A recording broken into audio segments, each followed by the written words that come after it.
Time for the word on Wall Street. Top investors watching your money. Joining me now, Horizon Investments Chief Investment Officer Scott Ladner, Michael Lee's strategy founder Michael Lee, and Harris Financial Group managing partner Jamie Cox.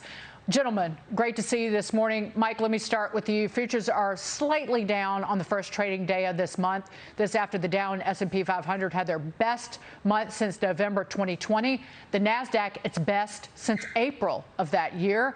We're looking ahead to the July jobs report Friday. What are you expecting? Friday and this month. Go. Look, unless we get some clear signals that the Fed is going to be more aggressive than the market perceives, we have a lot of wind at our back.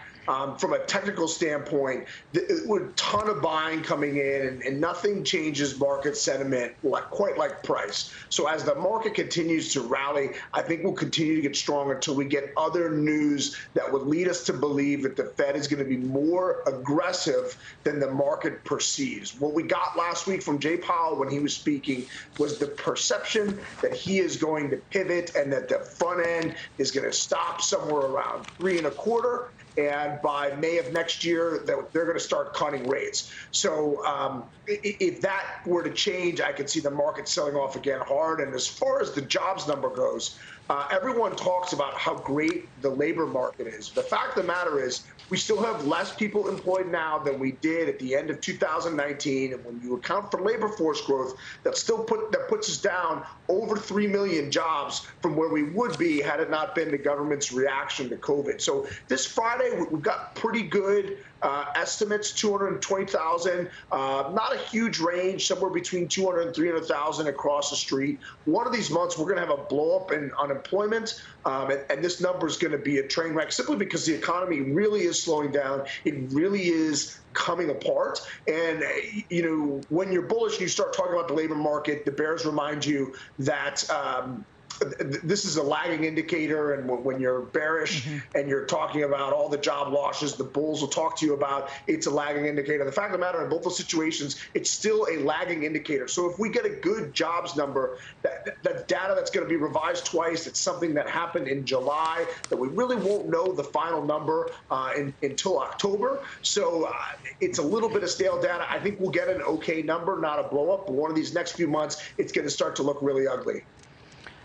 What if investors are wrong about the Federal Reserve and what if they're wrong about how they read into what Jay Powell said? I just shake my head. Everybody was fixated on that when he said in the press conference that the Fed funds rate is close to neutral, which Larry Summers said was a mistake. And maybe it was a mistake to read into that one too much. Scott, Minneapolis, speaking of the Federal Reserve, the Minneapolis president of the Federal Reserve Bank there, Neil Kashkari, speaking about the current state of inflation yesterday on CBS's Face the Nation, saying the latest inflation readings are concerning and the Fed is working to get it under control. Your reaction to that, and if you think the Fed's going to stop raising it 3.25? Hey, and good morning. Look, when you have President Kashkari coming out and sounding like a hawk, that tells you a lot of what you need to know. I mean, Kashkari is a well-known dove, probably the most dovish person on the Fed. So if he's coming out and citing inflation fears, that tells you a lot. It probably tells you that the Fed is not expecting to start to lower rates next year, like as the market expects right now. That's probably the way that we could get a hawkish pivot from this Fed. It may not come from the Fed raising rates more than folks think. It may come from them not starting to cut as quickly as folks think next year. And that's probably what the next hawkish pivot is going to come. We'll probably start hearing about that when we get some speeches this week. Before we move on, I will add that, and we heard this last week from Ken Rogoff, we do not need an expansion of fiscal policy. Fiscal policy is moving in the wrong direction.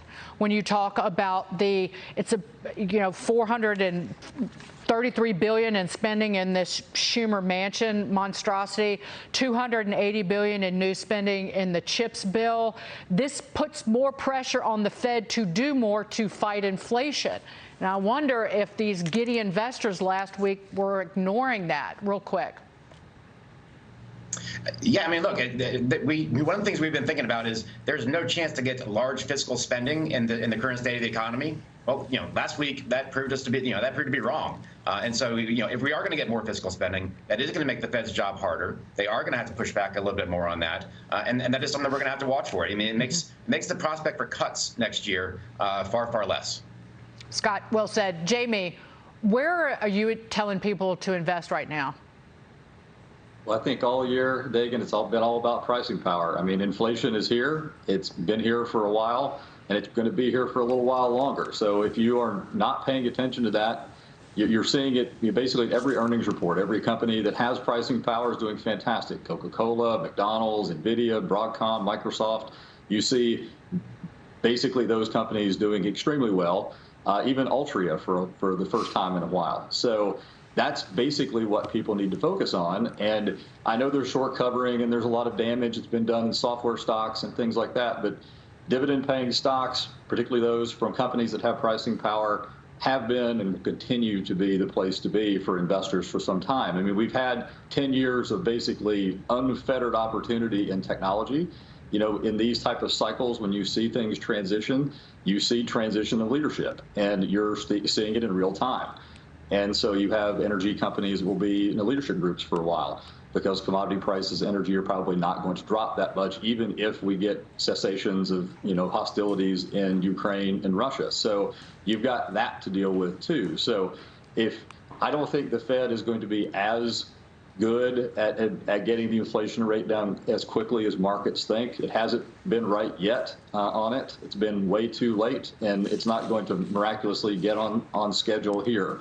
So we're probably looking at a lot more to come with rates and a lot more surprises. I mean, that's the problem, is that forward guidance is just that, forward guidance, and not it's not concrete and can change, as we've noticed. And anything that reverses what markets think, like an increase that could, for example, in July, markets had this idea that the Fed might go 100 basis points versus 75, and you get reintroduction of volatility. Mm-hmm. So we'll be dealing with that for some time. I don't think that's going to, subside. However, you are seeing significant rollover in a lot of the data, and that may, that's going to start to show up in a big way as we move through the back half of the year. Particular unemployment, consumption seems to be stagnating as well. Even in nominal terms, it's going up, but in inflation-related terms, it's stagnating. So you've got a lot of problems that you have to deal with. So we have that to come. Housing going down. Yes. Pending home sales down 20%. It was down, more than 8.5%, I think, about 8.5% month over month. Year over year, down 20%. So rolling over in pockets of this economy far and wide. Stagflation. Yep. That's the problem. Stagflation. We need to come up with a different name for it, because stagnation makes it sound like slow growth. Economy is shrinking in the first half of the year. Scott, Jamie, Mike, thank you so much. Michael Lee, you sit right there. You're with us all morning long.